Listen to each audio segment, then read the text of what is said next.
Hi, my name is Maria Matveyeva, and I'm going to be talking about the book Iguana Tree by Michelle Stone. She lives in Spartanburg, South Carolina, and she grew up in Johns Island, South Carolina. She is a graduate from Clemson University and Converse College, and the Iguana Tree was her very first book. Hector was one of the main characters in the book, and he was a young man he saw a vision and dream for his family, and he wanted to go to America to fulfill it. He just saw something bigger and better there, so he crossed America illegally and left Lilia and his daughter Alejandra in Mexico. He was faced with a lot of trials when he was there. He had to learn English. He had to somehow communicate with his boss when he got a job, and just getting around, avoiding police so he wouldn't get kicked out of America. Just all sorts of different kinds of struggles. While Hector was in America, Lilia was in Mexico with her grandmother Cecilia and Alejandra, their daughter. She was faced with a lot of trials. She was faced with being away from Hector. She was faced with just being lonely and everything. And Hector was in Mexico trying to earn the money for her to be sent to America and be with him.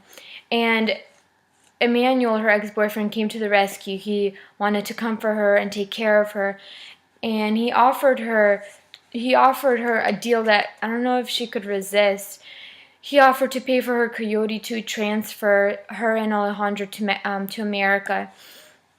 So she went ahead and took it without really trusting Hector at all in that decision. While she was going through the journey, she had to leave Alejandro with Matilde, and she was faced with rape, and she saw murder happen in front of her eyes. Pretty much she was changed for life. It affected her really, really badly. When she crossed to America, Hector he took her in, but he was upset at her. She didn't trust him. It was just a really hard thing for her to go through. And in America, she went to work with Hector. They weren't really on good terms, and the best she can do is just pray and be with him and try to have some kind of conversation with him. And with all of that, with her crossing, Alejandra wasn't sent in. Matilde somewhere disappeared, and they couldn't get a hold of her. Alejandra's lost, and so Hector's feeling the anger and the pressure from all that whole scenario going on. Lucas and Elizabeth employed Hector. They were the ones that gave him a job when he just came to America. They taught him English.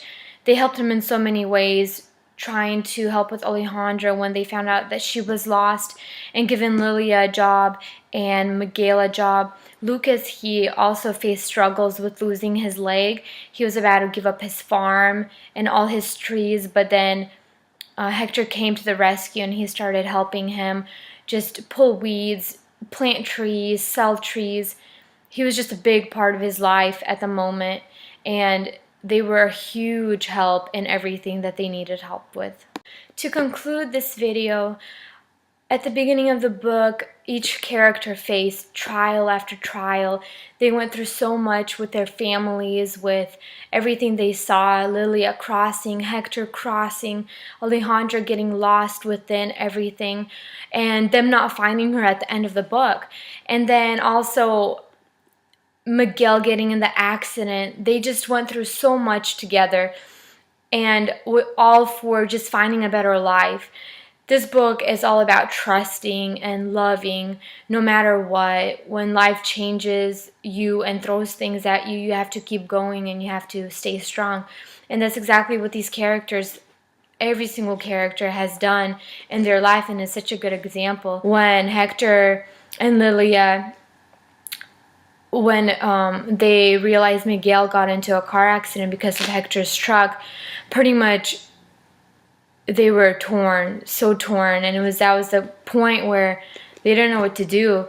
The police came and they started questioning them. They took their IDs, and then that's it. They threatened to deport them. They were going through all their paperwork, and they took them in. Pretty much at the end of the book, Lucas and Elizabeth were fighting for them. They wanted them to stay and help them with the trees. They pretty much gave them money, and they said, when the next time you come, your job's secure. We're gonna be here. So this book ended kind of, I don't know, not kind of a bad note. They were deported back to Mexico, leaving everybody behind. Alejandro wasn't found, so I mean, hopefully this book has a number 2. And that is it for the summary and the explanation of this book.